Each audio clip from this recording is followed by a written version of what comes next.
മുറ കപ്പേളയ്ക്ക് ശേഷം മുഹമ്മദ് മുസ്തഫ സംവിധാനം ചെയ്ത് ഹൃദു ഹരുൺ, സുരാജ് വെഞ്ഞാറമൂട്, യദു കൃഷ്ണൻ, മാല പാർവതി തുടങ്ങിയവർ അഭിനയിച്ച ഈ മലയാളം ആക്ഷൻ ത്രില്ലർ സിനിമയെക്കുറിച്ചാണ് ഇന്ന്.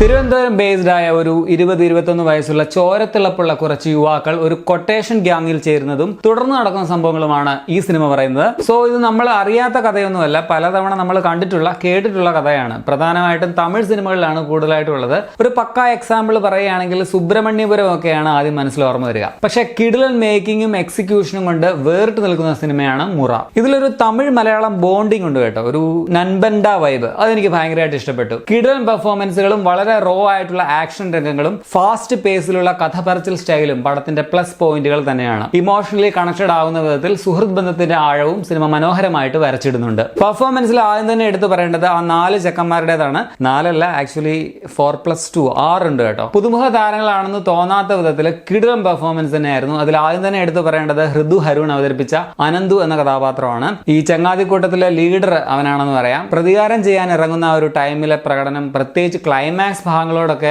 അടുക്കുമ്പോഴുള്ള ആ ഒരു എക്സ്പ്രഷൻസ് ആൻഡ് ആക്ഷൻ രംഗങ്ങളൊക്കെ ഗംഭീരമായിട്ടാണ് ഹൃദു ചെയ്തിരിക്കുന്നത്. മലയാള സിനിമയ്ക്ക് ഒരു ഭാവി വാഗ്ദാനമാണ് ഹൃദു എന്ന് തന്നെ പറയാം. പടത്തിൽ ഞെട്ടിപ്പിക്കുന്ന മറ്റൊരു പെർഫോമൻസ് രമ ചേച്ചിയായിട്ട് വന്ന മാല പാർവതിയുടേതാണ്. ആറ്റിറ്റ്യൂഡും ഡയലോഗ് ഡെലിവറിയും ഭാവങ്ങളും ഒക്കെ പൊളിയായിരുന്നു. മരണ വീട്ടിലെ ഒരു നോട്ടവും ഒരു തുപ്പലും ഒക്കെ അങ്ങനെ ഇതുവരെ കണ്ടിട്ടില്ലാത്ത ഒരു മാല പാർവതിയെ ഈ പടത്തിൽ നിങ്ങൾക്ക് കാണാൻ കഴിയും. അനിയായിട്ട് വന്ന സുരാജിന്റെ പെർഫോമൻസും കിടുവാണ്. പക്ഷെ അതൊരു ഹാഫ് കുക്ക്ഡ് ആയി പോയ ഒരു ക്യാരക്ടറായിട്ടാണ് എനിക്ക് തോന്നിയത്. എഴുത്തില്ല ആ ഒരു കഥാപാത്രത്തെ ആദ്യം കണ്ടപ്പോൾ കുറച്ചുകൂടി എന്തൊക്കെയോ ഉണ്ടാവുമെന്ന് ഞാൻ പ്രതീക്ഷിച്ചായിരുന്നു. അതിന്റെ കുഴപ്പമായിരിക്കും. ഗ്യാങ്ങിലെ മറ്റു കുട്ടികൾ സജിയായിട്ട് വന്ന ജോബിൻ ദാസ്, മനുവായിട്ട് വന്ന യദു കൃഷ്ണൻ, മനാഫായിട്ട് വന്ന അനുജിത് കണ്ണൻ, പിന്നെ ചൊക്ലിയായിട്ട് വന്ന നടൻ, തമിഴ് നൻപന്മാരായിട്ട് വന്ന വിഘ്നേശ്വർ സുരേഷ്, ക്രിഷ് ഹസൻ, സുനിയായിട്ട് വന്ന കണ്ണൻ നായർ ഒക്കെ നൈസായിരുന്നു. ഇച്ചിരിയേ ഉള്ളൂവെങ്കിലും ആ ഒരു പോലീസുകാരൻ GK എന്നാണ് പേര് കണ്ടത്, പുള്ളി വരെ സീനായിരുന്നു. കനി കുസൃതി, അക്ഷയ് നന്ദ് എന്നിവരും പടത്തിലുണ്ട്. ടെക്നിക്കൽ സൈഡിൽ ആദ്യം തന്നെ എടുത്തു പറയേണ്ടത് ഇതിന്റെ റോ ആയിട്ടുള്ള ആക്ഷൻ കൊറിയോഗ്രഫിയാണ്. PC സ്റ്റൺസ് ആണ് ഇതിന്റെ ആക്ഷൻ ചെയ്തിരിക്കുന്നത്.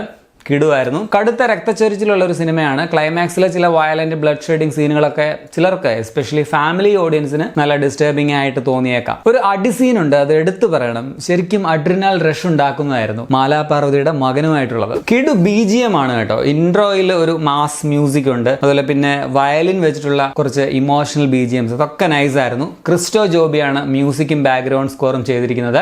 ഫാസിൽ നസീറിന്റെ സിനിമാറ്റോഗ്രഫിയും ചമ്മൻ ചാക്കോയുടെ എഡിറ്റിംഗും സ്റ്റൈലിഷ് ആയിരുന്നു. അതുപോലെ സുരേഷ് ബാബു ആണ് പടത്തിന്റെ തിരക്കഥ ഒരുക്കിയിട്ടുള്ളത്. ചെയ്ത 2 പടങ്ങളും വ്യത്യസ്ത ജോണറുകളിൽ ഒരുക്കുന്നതിനോടൊപ്പം മികവിന്റെ ഒരു സിഗ്നേച്ചർ അടയാളപ്പെടുത്താനും സംവിധായകൻ മുസ്തഫയ്ക്ക് കഴിഞ്ഞിട്ടുണ്ട്. പടത്തിന്റെ സ്റ്റോറി സത്യത്തിൽ വളരെ പ്രെഡിക്റ്റബിൾ ആണെന്നുള്ളതൊരു നെഗറ്റീവ് ആയിട്ട് വേണമെങ്കിൽ പറയാം. നമ്മൾ ഈ ജോണറിൽപ്പെട്ട കുറെ കഥകൾ ഇതിനു മുമ്പ് കണ്ടിട്ടുള്ളത് കൊണ്ടാണ് അങ്ങനെ ഫീൽ ചെയ്യുന്നത്. എങ്കിലും എൻഗേജിംഗ് ആയാണ് പടം മുമ്പോട്ട് പോകുന്നത്. ഒപ്പം ഇതിന്റെ പെർഫോമൻസ്, മേക്കിംഗ്, ആക്ഷൻ ഒക്കെ കൊണ്ട് ഒരു തിയേറ്റർ വാച്ച് ഡിമാൻഡ് ചെയ്യുന്ന ഒരു സിനിമ തന്നെയാണ് മുറ. ആഗമത്തിന്റെ ടോട്ടലിൽ ഒരു വെൽ മെയ്ഡ് ആക്ഷൻ ത്രില്ലർ ആണ് മുറ. എനിക്ക് പേഴ്സണലി നന്നായിട്ട് ഇഷ്ടപ്പെട്ടു. ഇമോഷണലി കണക്ട് ആവുകയും ചെയ്തു. പറ്റുമെങ്കിൽ നിങ്ങൾ തിയേറ്ററിൽ തന്നെ കാണാൻ ശ്രമിക്കുക. ആക്ഷൻ പ്രേമികൾക്ക് തീർച്ചയായിട്ടും ഇഷ്ടമാവുമെന്നാണ് ഞാൻ വിചാരിക്കുന്നത്. നിങ്ങൾ ഈ പടം തിയേറ്ററിൽ കണ്ടിട്ടുള്ളവരാണെങ്കിൽ നിങ്ങളുടെ അഭിപ്രായം കമന്റിൽ രേഖപ്പെടുത്തുമല്ലോ. അപ്പോൾ ശരിയാണ്.